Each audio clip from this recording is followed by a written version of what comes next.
Hey, welcome to episode 113 of the Canadian Prepper Podcast. We are recording April the 18th, 2021. My name is Eric, I'm the host of the show, based in Southern Ontario. I'm a hunter, target shooter, ham radio operator, and computer geek. As a first responder, I witnessed an over-reliance on emergency services during major events, started a small preparedness company to help people get better prepared for at least 72 hours, if not longer. My name is Ian. I live on Vancouver Island. I'm a student in preparedness, target shooter, and my farm is designated mediocre handyman. I'm Alan. I'm a safety trainer, first responder, security expert, and overall safety nerd. I'm Scott. I'm a paramedic. I split my time between Southern and Northern Ontario, and I don't believe things will always carry on as they have, simply because I want them to. If you want to help support the show and keep the Canadian Prepper Podcast on the air, buy some swag. We have both the Canadian Prepper Podcast t-shirt and the super wicked awesome Velcro patch at prepperpodcast.ca. All proceeds help keep the lights on and the backup generator fueled. All right, if you're enjoying the show, please take a few minutes, like us on Facebook, submit a review on iTunes. Also, we want your feedback, good or bad, or if there's just a topic you want us to cover. You can email us at feedback@prepperpodcast.ca. Right, so we've got some frontiersman content for you in this episode.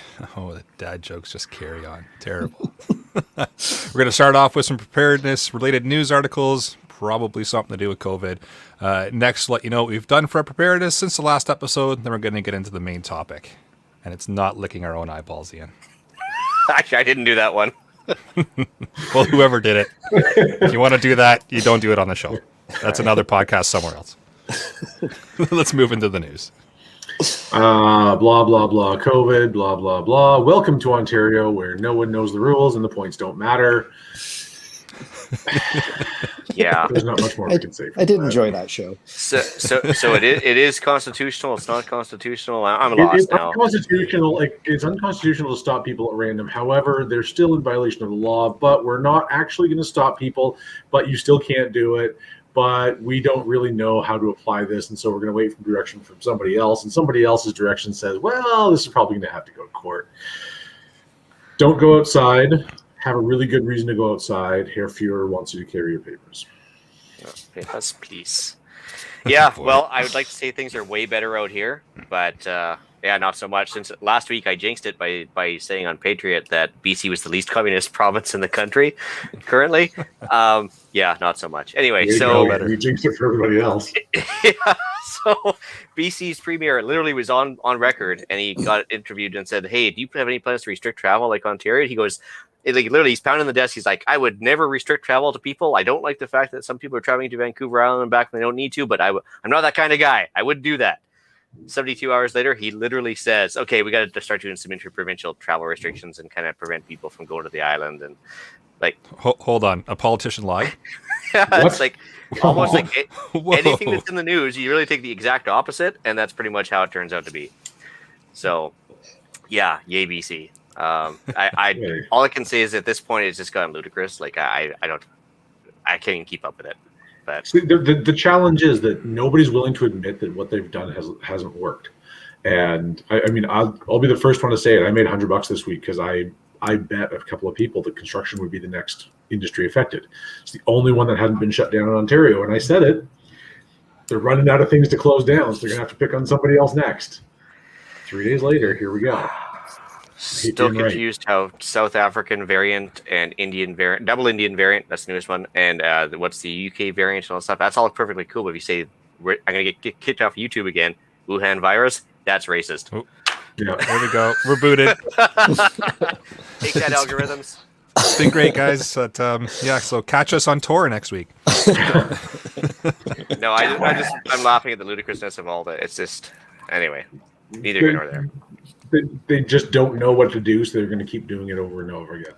Yeah. What's the definition of insanity again? Einstein's definition of insanity: doing the same thing over and over again, expecting a different result. Yep. Yeah. Yeah. My news article is the same thing: lockdowns, rules, recanting on rules, new rules. Oh yeah, they're allowing people 40 and above now to get AstraZeneca against any kind of advice. But listen, social media told me that COVID vaccines are tested and considered completely safe. Social media said it. It's right on the banner. Well, then And it's if you true. click on that banner, it tells you that the government tells us it's safe and therefore it's okay. Well, there we go then. And they've never been Yeah. wrong before. And since the government tells us it's okay, it must be okay. Clearly. Stepping away from COVID for a second, made some ham radio contacts. I know it's shocking for me. It's really, really odd. Was actually able to make contact with a station in Ireland on just 100 watts in the wire. So that was cool. Nice clear contact as well. Good signal reports. We had a good little chat, and I was quite happy with being able to do that with just 100 watts in the wire. That's quite There's- impressive. Add that in there. Yeah. There's Figured actually that was like some a good commercial radio station that broadcasts from my area, and because of the power and the location of the tower, they hit Ireland something like 9 months out of the year, Yeah. and so they have to specify that they're transmitting from our city in Ontario, not from our city in the UK. Well then. But they have a pretty decent fan base in Ireland. Well, there you go. My article, I've actually read a couple of them, just talking about the shortage of shipping containers in terms of global commerce, adding problems to supply chains, increasing shipping costs, and making them harder to get for doomstead use, for example. Just because things keep coming to North America, and normally boats will go back full of empty containers, but the numbers have all skewed, so much more has come here, and it's caused all sorts of problems. And I guess when you close the Suez Canal for a week, Is there a way that we can blame Trudeau for this? I'm I'm sure this is trying. Trudeau's fault somehow. Yeah. I think you just blamed him.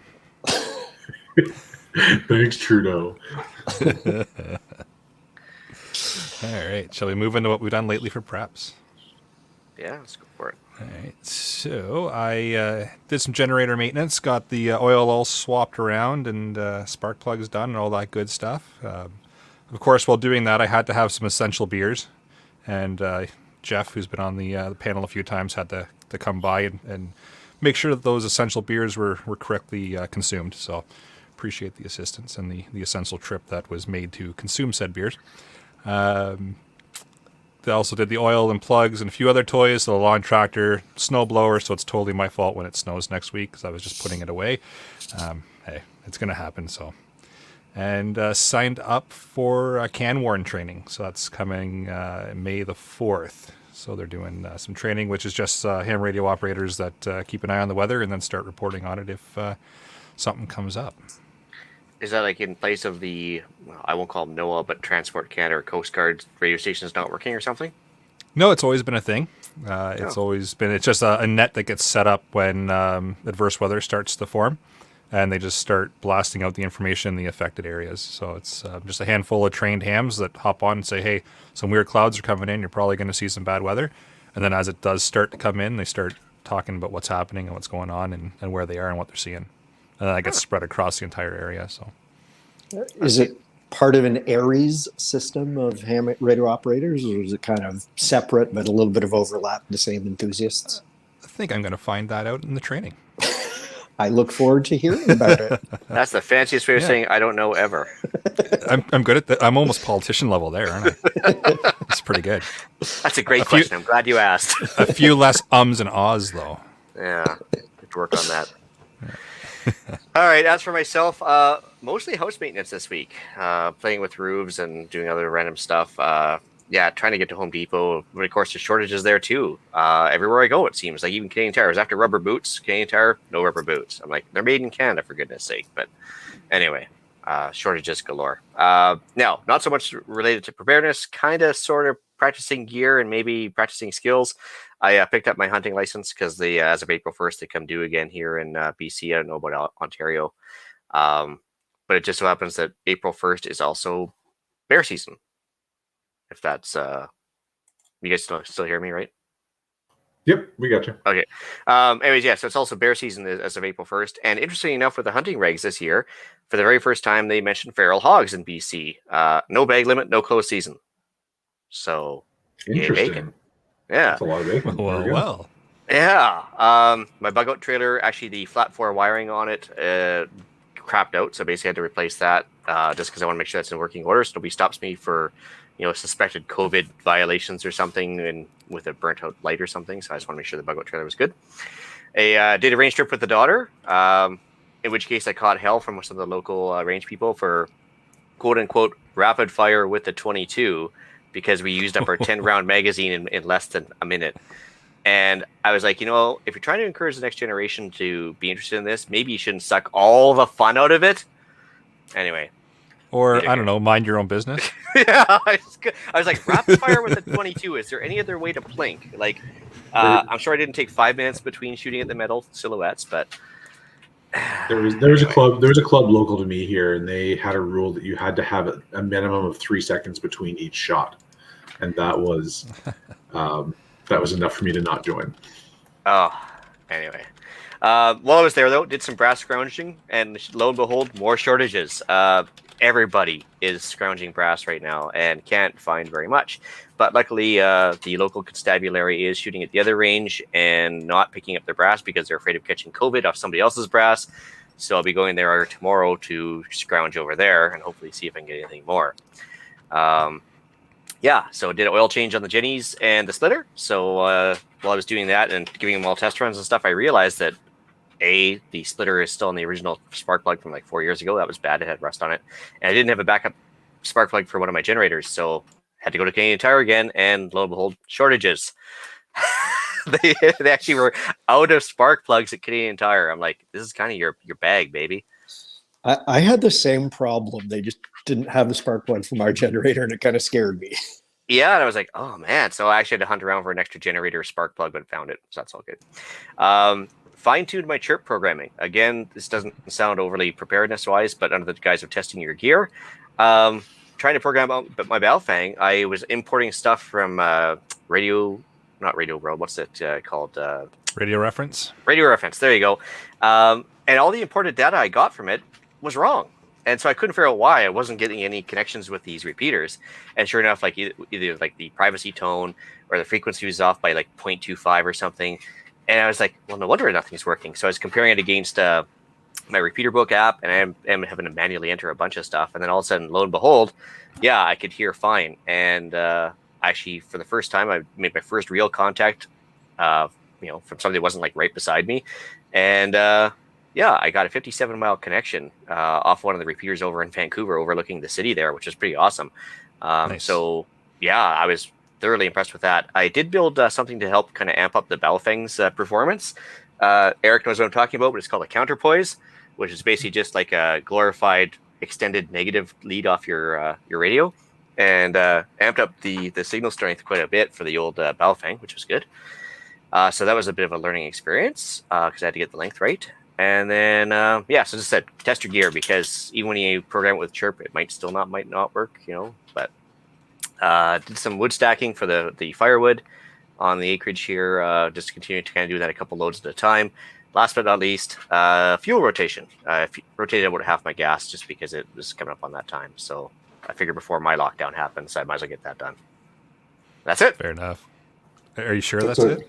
I could take another couple minutes if you want, but no, I think that's good. I think It's a short list this week, Ian. Yeah. Sorry. Jeez. My list is significantly shorter. Did a lot of working, a lot of training. Stocked the pantry this week with more than we normally would, just to be on the safe side, so that we don't have to go outside in case Hair Fuhrer decides that we're too dangerous to be allowed to roam free. Which led into a conversation about what our actual bug out plan is, and the point at which we decide that we're no longer staying in the area. So we had a discussion about that. Ran into some radio troubles trying to get things installed because, well, radio and the internet don't seem to go so well together. So had to order a few more parts, and special thanks to Eric for talking me through that. Was that yesterday? I think it was yesterday, yeah. Yesterday or Friday, one of those days. I think it was yesterday. Yeah. And I still These need are all that chirp mashing cable. together. They are.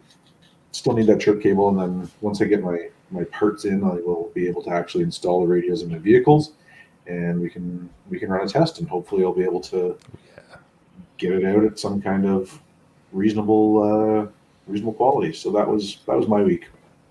Nothing terribly exciting. Nice. Oh, the listener comments. I forgot to mention that yes, today's just rounded out about an hour ago. It was International Ham Radio or Amateur Radio Day. It was like from 5 Sure p.m. my is. time to 5 p.m. my time today. So that's what kind of spurred me to kind of really try and make contact. So, yay! But Go you, Ian. Go yeah, yay! Happy Ham Radio Day. It was a good day. Yeah. For my preps, I actually had a Generalink installed a week or two ago. I didn't get to do a test run until just this week, and I'm really quite pleased with it. It's a lovely device that plugs between your meter and the box on the side of your house that you can plug your generator in, so it powers all of the circuits from your generator as opposed to rewiring your house and having to choose which circuits you do. So that turned out quite well, and I'm very pleased with that. And then I had a couple of empty jerry cans, so I filled up my fuel stores just in case. Very nice. All right. Shall we move into the main topic? Our wilderness first aid. So a couple of questions that Ian had put out is the difference between the standards for wilderness first aid and standard first aid. So standard first aid generally is intended for an urban environment where help is coming in just a few minutes. You've called 911 and you just have to sit put and be the bridge between an injury and somebody like Scott showing up and doing the real work. Sometimes. Wilderness application for a wilderness standard to apply, we're talking about being 50 kilometers or more from an urban area. So there's some travel involved in getting to a place where an ambulance can come get you. The intent, or kind of the result of that, is that we're prolonging some of the interventions that we're doing, and we're changing some of our priorities. So one of the things that we do differently is CPR. Standard first aid, you get on the chest, you start doing compressions, you do CPR, 2 minutes, staying alive, a couple of breaths, 30 compressions, 2 breaths, etc., etc.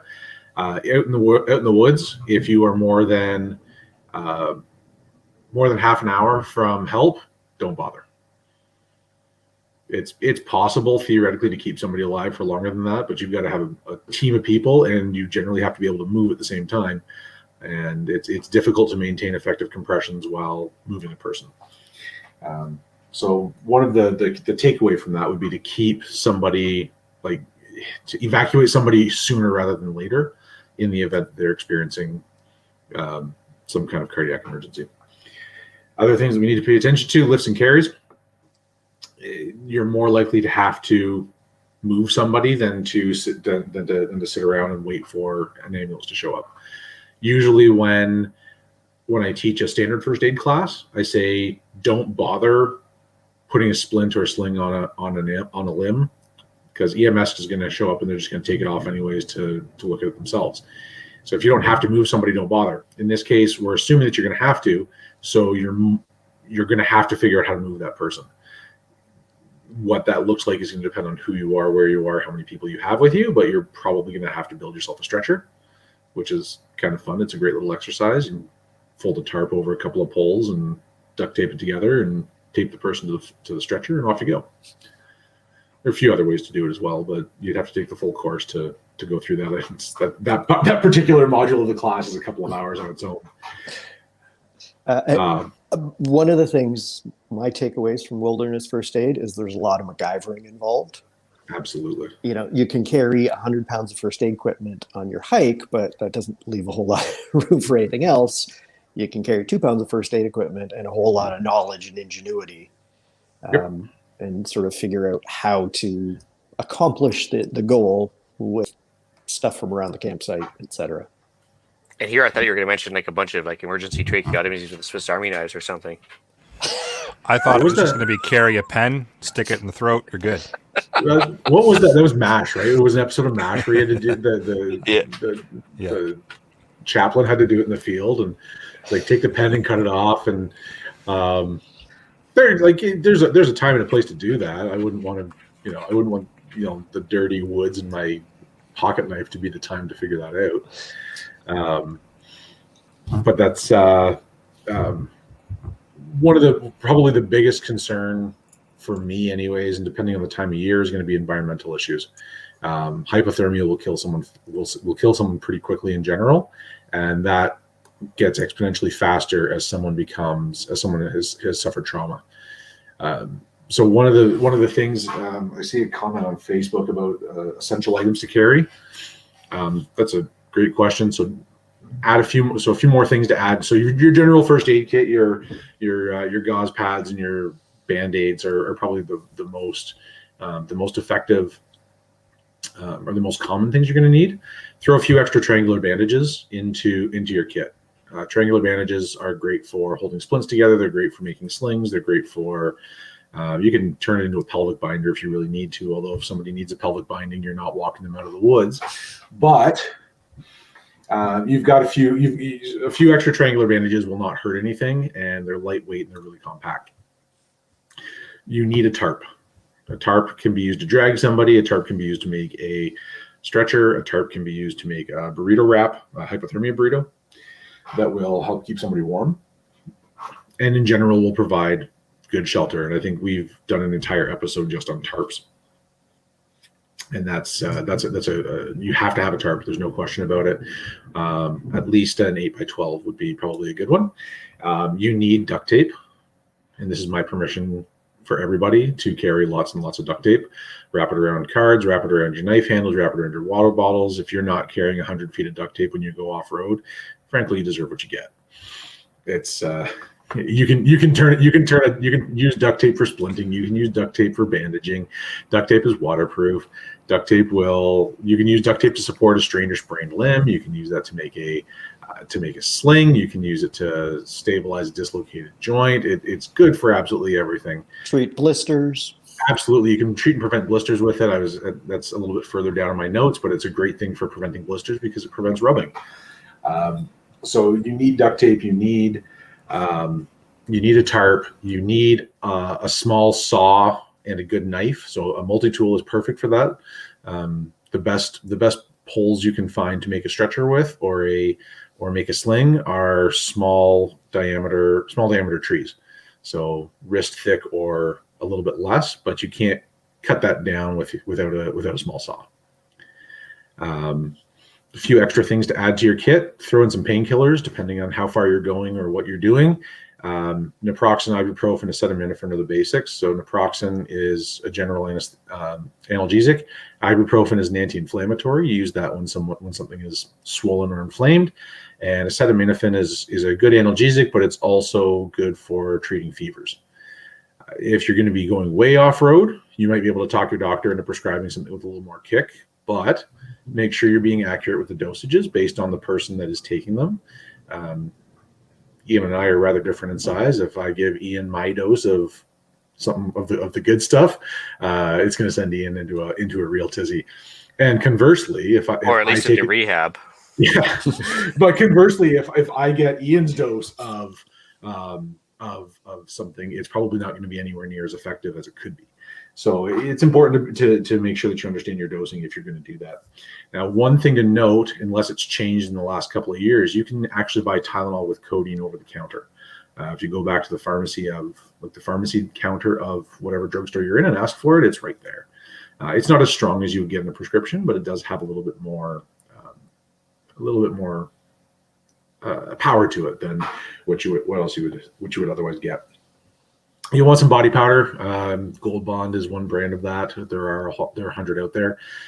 It's great for everything anything that rubs together that may become painful, blistered, chafed, rashed, whatever it may be. Put some powder on it, keep it dry.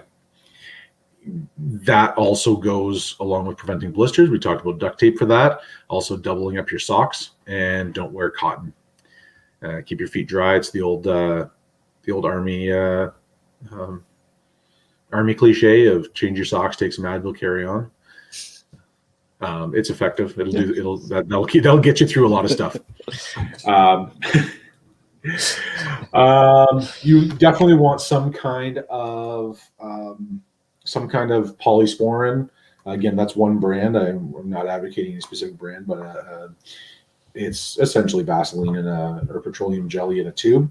When you have a wound, an open wound, a cut in a cut on your hand or your arm or wherever, if the edges of that cut dry out, it won't heal properly. And as the skin dries out, the scarring will end up deeper down, and just won't heal right. So, a little bit of polysporin on top of that will seal in the moisture, keep the edges from drying out, and you'll have a better time with healing.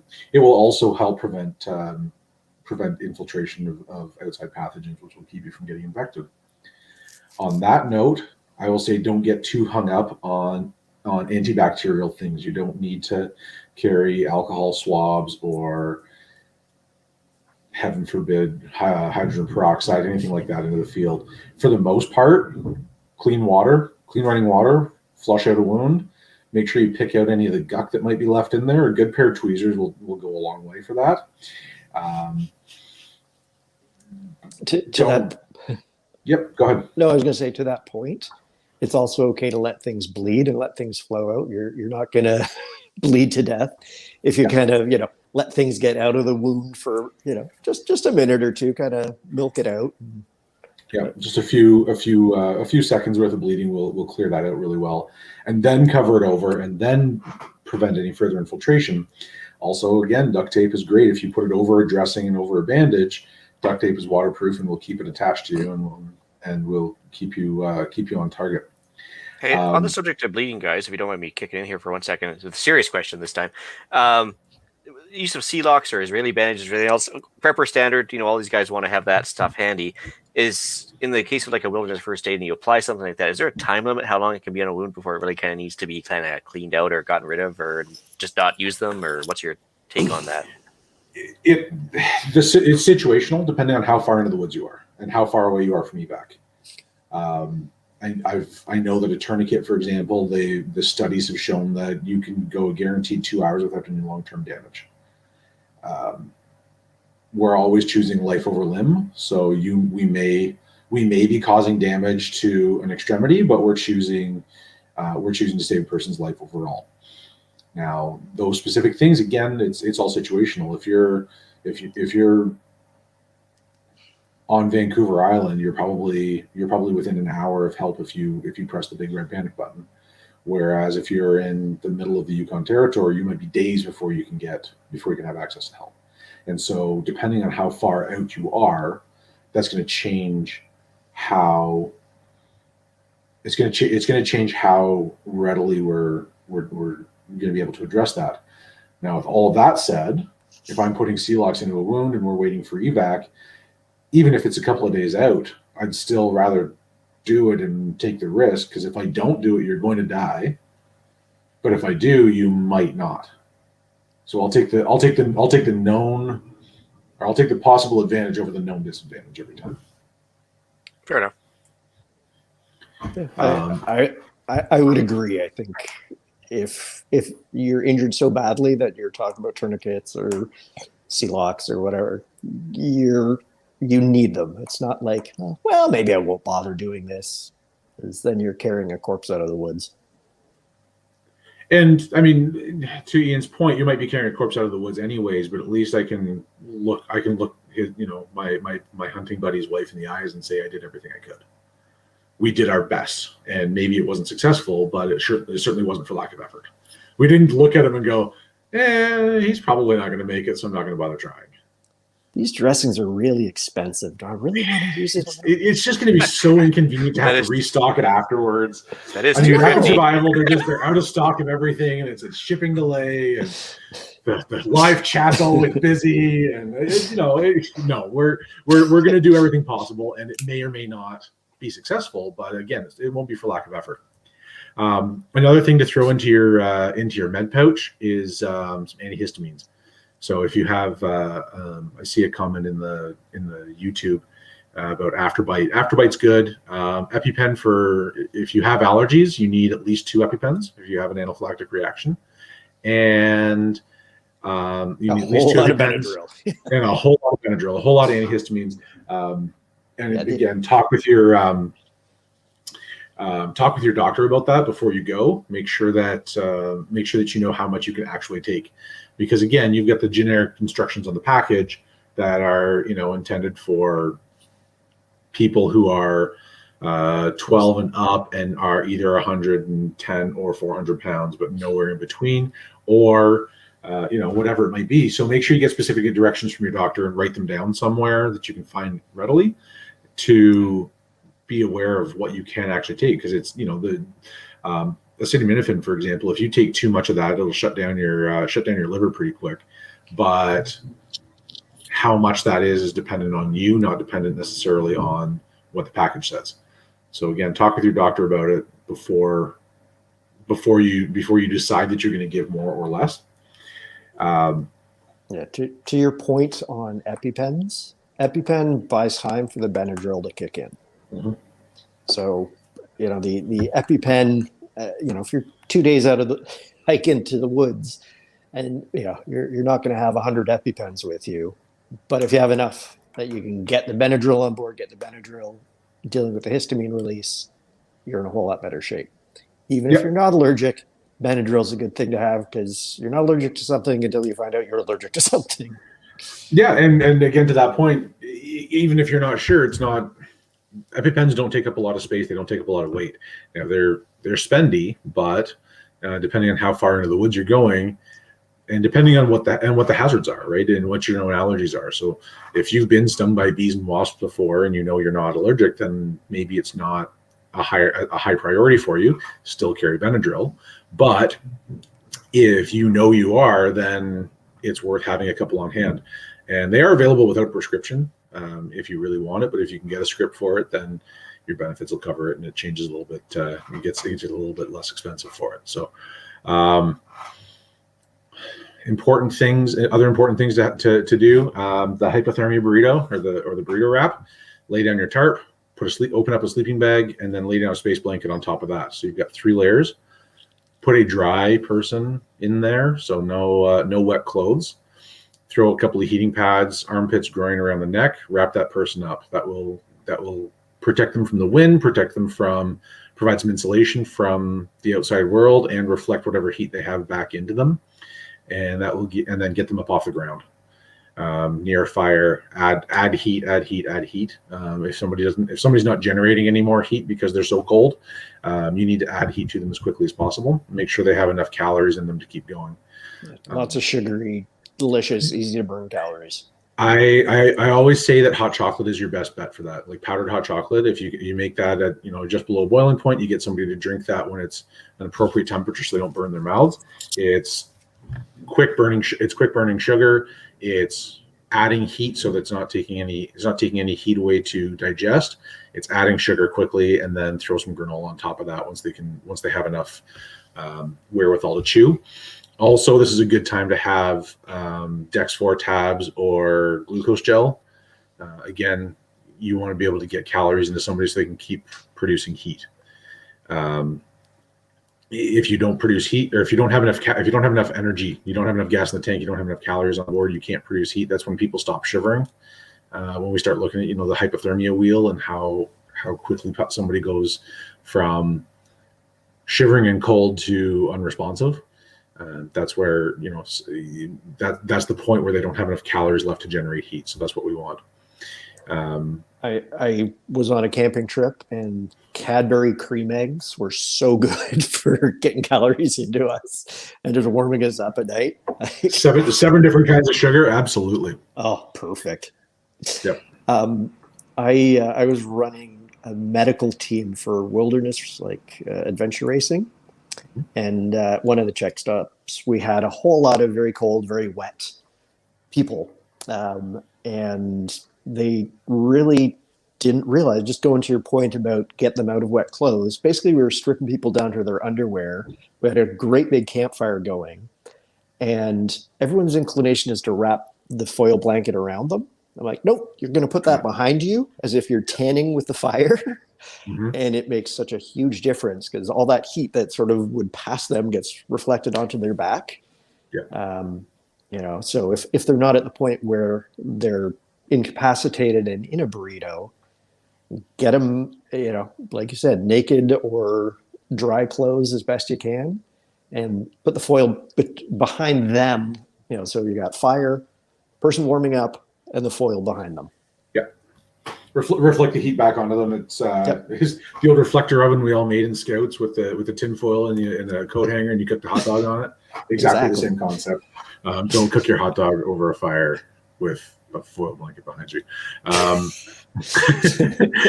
Some other things to add to your kit: make sure you have lots of wound closures. So for bigger wounds, if you want to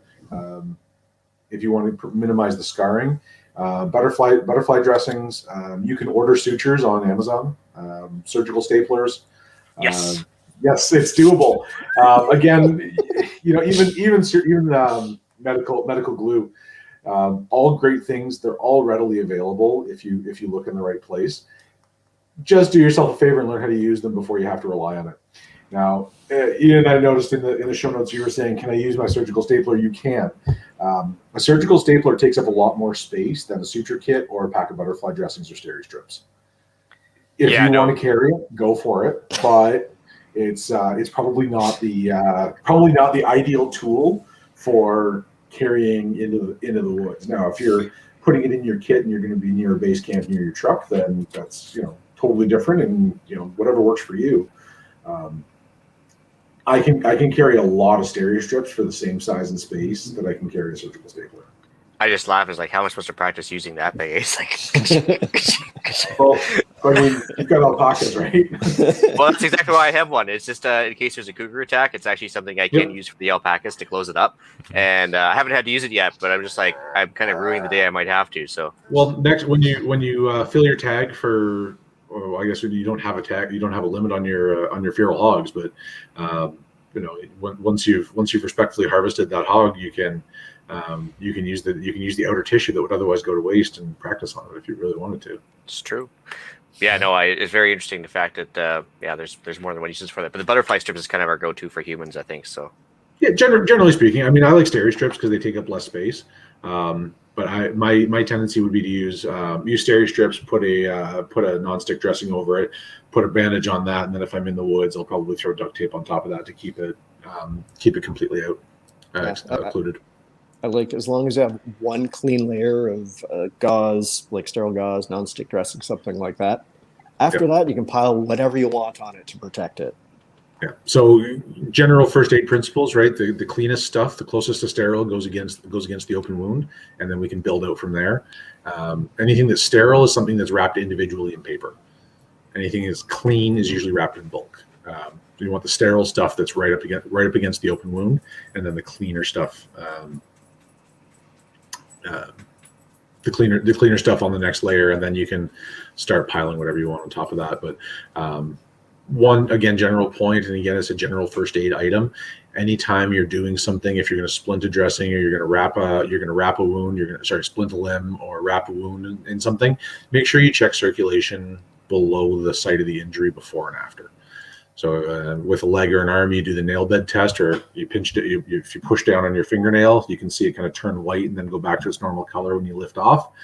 Do that before you bandage or splint. Make sure and observe the reaction, and do it again after you bandage or splint, and then observe the reaction. If it's too tight, you'll see that response, that returning to normal color. You'll see that'll slow right down, and eventually the fingertips will turn blue if you leave it long enough. Loosen it off and try again. That's a sign of poor circulation. We don't want that. We call it hypoperfusion, and it means that the tissue below the wound is not getting proper circulation, and we don't want that. We're trying to minimize the problems, not compound them. Good with tourniquets, bad with regular dressings. Yeah. I mean, we're yes. Somebody who's bleeding profusely or has an amputation, right? If the hand is no longer attached to the arm, you're probably not going to have very good circulation to it. No. For the average minor wound, where you're just putting a dressing on it, and then or it's a strain, a sprain, a fracture where you're splinting it, we want to make sure there's good circulation below. Also with dislocations, if you dislocate a joint, so the bones are at a joint, but in the process they're pinching off the blood supply downstream, that's a major problem that you have to get dealt with. So you have to sort of do a reduction and get the shoulder back in, or elbow, or whatever the issue is. And there are lots of techniques for that. There's a million YouTube videos about how to do that. Some are better than others. Generally speaking, you want to go away. You want to relocate the joint by going in the opposite direction of how it became dislocated. So with a shoulder, for example, it tends to go either forward or backwards depending on where the ligaments have been damaged. You want to come out and then away from the body and then back in, as opposed to trying to roll it over the cartilage. But it's a bit of a practice technique, and depending on which way it goes, there are a few different ways to do it. You can grab the guy's arm and put your foot in his armpit and pull, or dangle his arm over a ledge with a weight to reduce it. There are a few different ways to do that. Full disclosure, I've never practiced any of them. The only time I ever saw a dislocation was at a volleyball tournament, and it was a block and a half from an ambulance base, so we didn't bother doing anything except we gave him a pillow to hug, and somebody had already called 911. I would have just sent him in a car, but somebody else made that call, not me. Job scared. Yep, absolutely. Absolutely. I mean, because that's a low priority. That's like 6 hours of holding the wall before you go back in service. Makes for a really light day. This was a really high level overview. Like a wilderness first aid class is in like 60 hours now. So this does not take the place of actual training. We're not giving proper advice. We are definitely not giving medical advice. Under no circumstances should this be taken as medical advice. This is a guideline. This is an idea session, and you should definitely receive proper training from an accredited provider. If you would like proper training from an accredited provider, please message me offline, and I will be happy to arrange for that. But this is not that. Another thing, just make sure that you're dealing with problems early, right? Strains and sprains, for example, a minor strain in your ankle because you missed a step while you were hiking can turn into something more major if you don't deal with it right away. So the faster you deal with it, the better, the less likely it is to turn into an emergency. Let's try and keep it as an inconvenience instead. So that's about all I have. What do you want to add, Scott? Like, what do you want to see when you do finally meet somebody at the road? Well, in terms of just general medical principles, we always go least invasive to most invasive, right? Your doctor's going to tell you about diet and exercise, and then physio, and then meds, and then surgery, and then amputation, right? You don't want to do them in the reverse order and start with the amputation. So at the same time, if you're bleeding, now's probably not the time to be discussing whether or not you should have alfalfa sprouts or omegas in your diet. Yeah. Exactly. So when I think of wilderness first aid, and I mean it's been a while since I've done a proper wilderness first aid course. In addition to all those standard first aid considerations, there's just a bunch of other things you need to include, right? Keeping the patient warm, keeping them fed, keeping them hydrated. It's great where the 911 dispatcher tells you not to give them anything to eat or drink, but if you're a 3-day canoe paddle from help, you're not doing your patient any good, right? You have to plan. You plan on an extrication plan. Do you have certain bailout points? So you're in the middle of a provincial park, but you can get to the outfitters station that's kind of in the middle, or the ranger station. Is that a better place to get help? You want to think about fixing things that are going to reduce long-term problems. We were talking about shoulder dislocations is a perfect example. And doing things that are going to help the patient be in a better position to help themselves, right? If your camping buddy is, just one-armed and can't carry their backpack, but they're okay to walk otherwise, great, I don't have to carry him out. Yeah.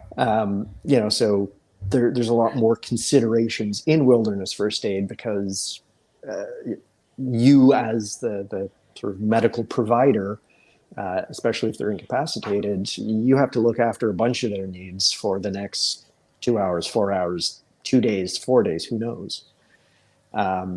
So though there's a little bit more of a chess game to it where you have to think a few steps ahead.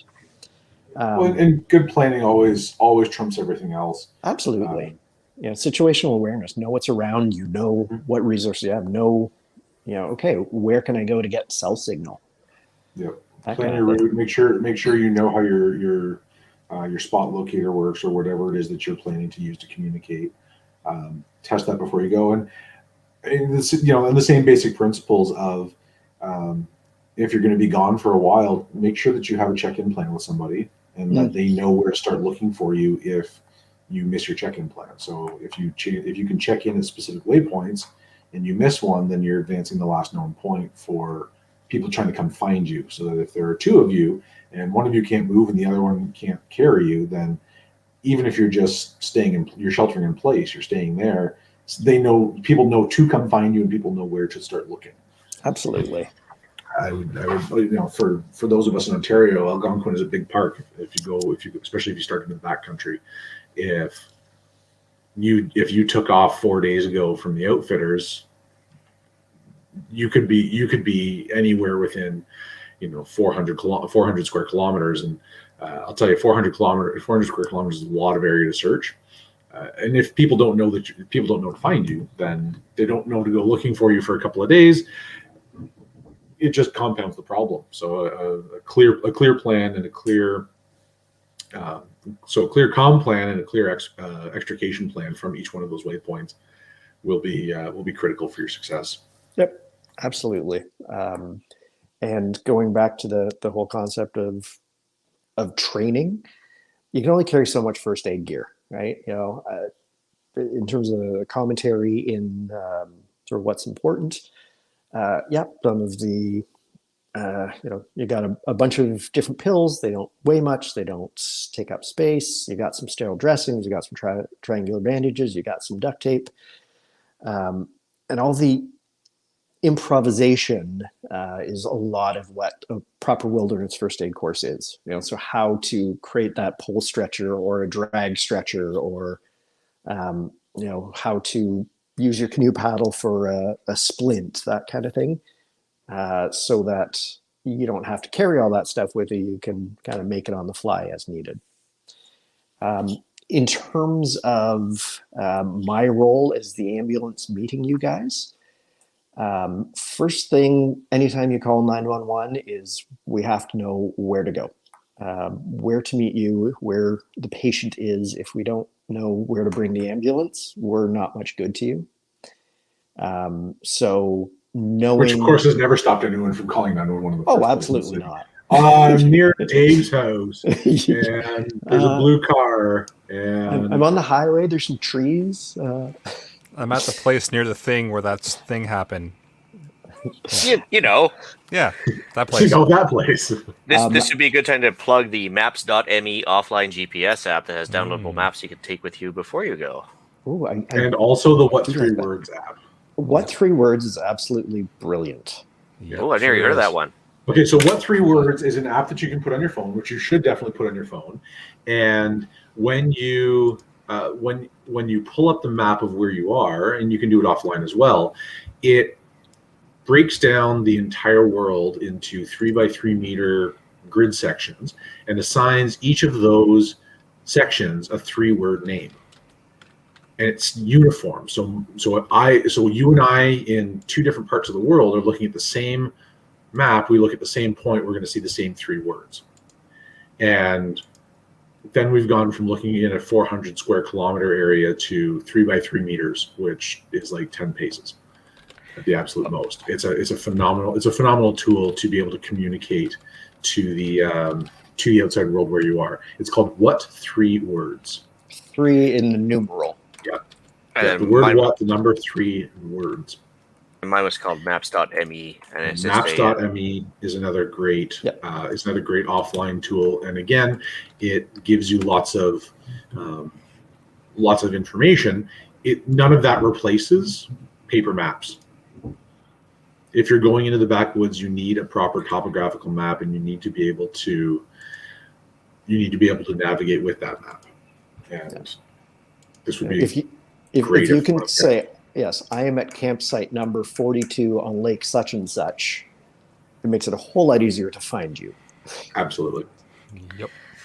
Well, I'm actually glad you guys brought this up too, because we were talking about topics last week there. Because I mean, it's not just for doomstead end of the world stuff. It's actually like hunting applications. I think we mentioned camping, hiking, whatever. I mean, we're way beyond cut fingies at this point. But I mean, like your typical once a year hunter shoots himself in the foot, literally, and you have to help your buddy get out because he's done something extraordinarily stupid. Yeah, this is where it all comes into play. So I'm glad you guys brought all that stuff up for sure. Yeah. So the priorities still don't change, right? We use the SMART acronym. So safety first, massive trauma, massive hemorrhaging, airway, respirations, circulation, hypothermia. There's still our priorities. If we don't have safety, we can't help somebody else. So your buddy that shot himself in the foot, first off, take his gun away. Make it safe. So pull a Trudeau. Is what I'm hearing. Yeah, exactly.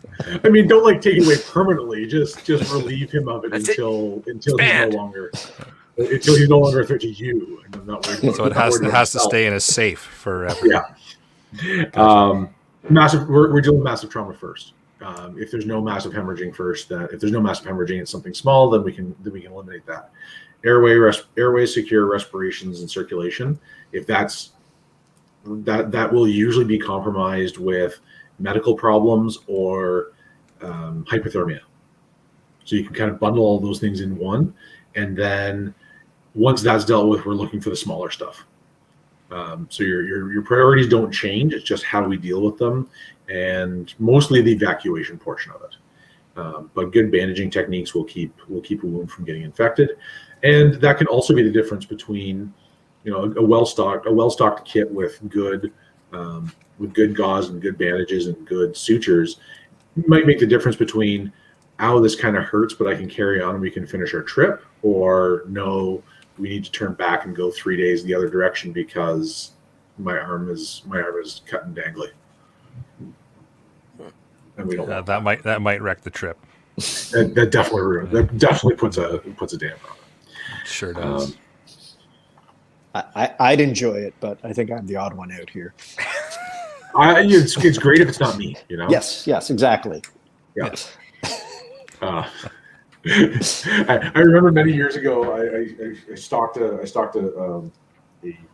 we'll loosely call it a trauma bag, but it was a rather large first aid kit that was intended for a few different levels of care, and I was performing some standby service, and I was really, really excited when somebody said, there's a person over here with a head injury that needs our help. I got really excited that I get to try my new bag. And then I had to stop and go, wait a second. No, I have to try it, not I get to try it. But yeah, kind of the same thing that happens. So pre-planning is better than everything else. The better equipped you are, the better it's going to go for you.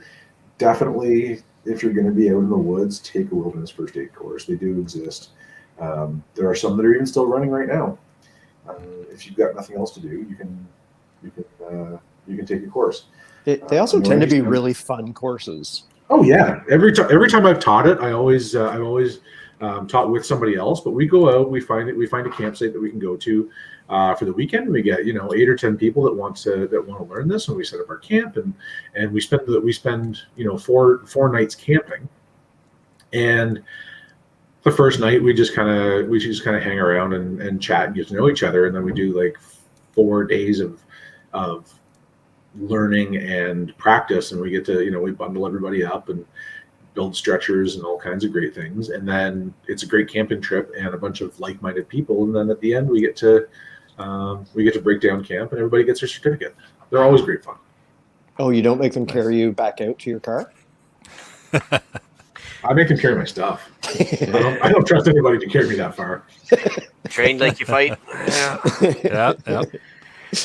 I also want to, I think you mentioned it quickly there, Al, too, but same thing. If for some reason you feel you've spent enough money on first aid supplies, you could always spend money on one of those fancy-dancy locator beacons that has the text messaging capability via satellite.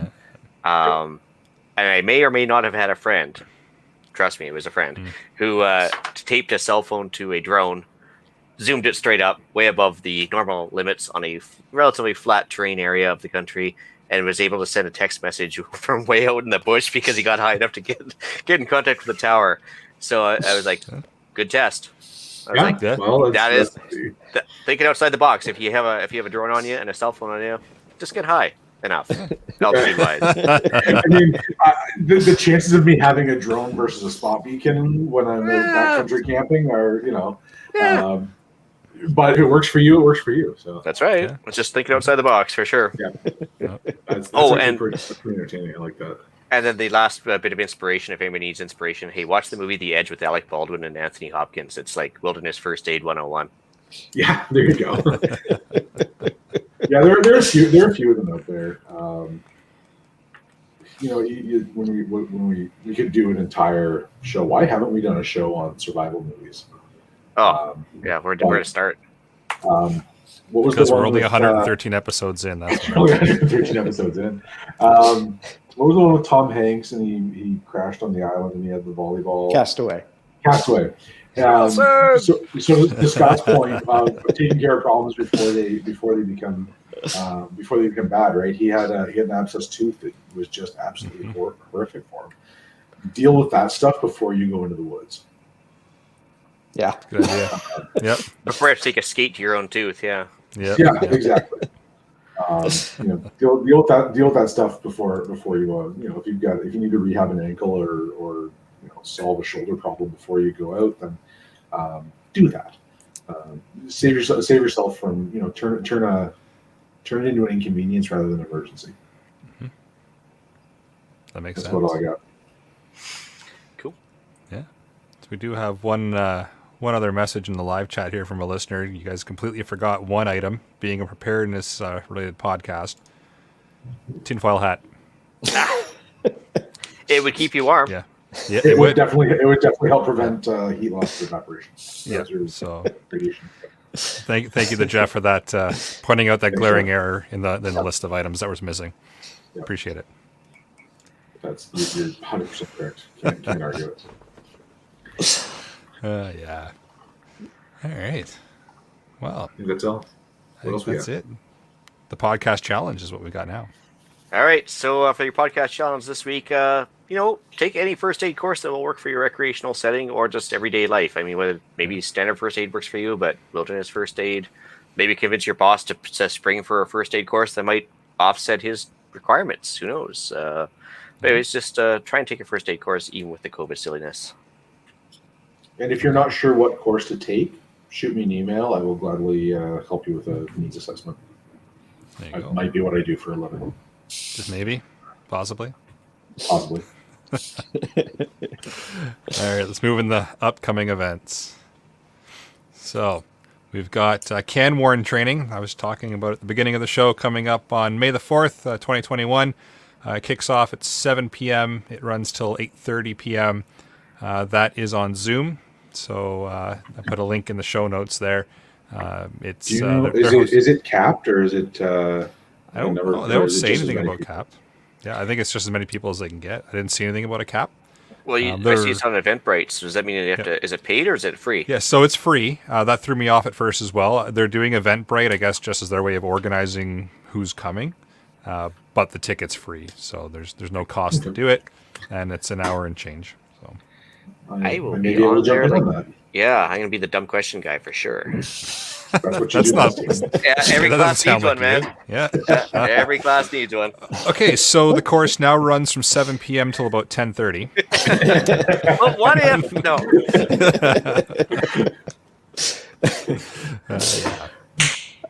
So for book club for the end of May, we're going to be looking at 1 Second After. It's a lovely, scary piece of fiction by William R. Forstchen. So it was my recommendation because it's one of the scariest things you're ever going to read. And if you haven't read it, can you really consider yourself a prepper? Exactly. Valid question. It's kind of like a rite of passage, isn't it?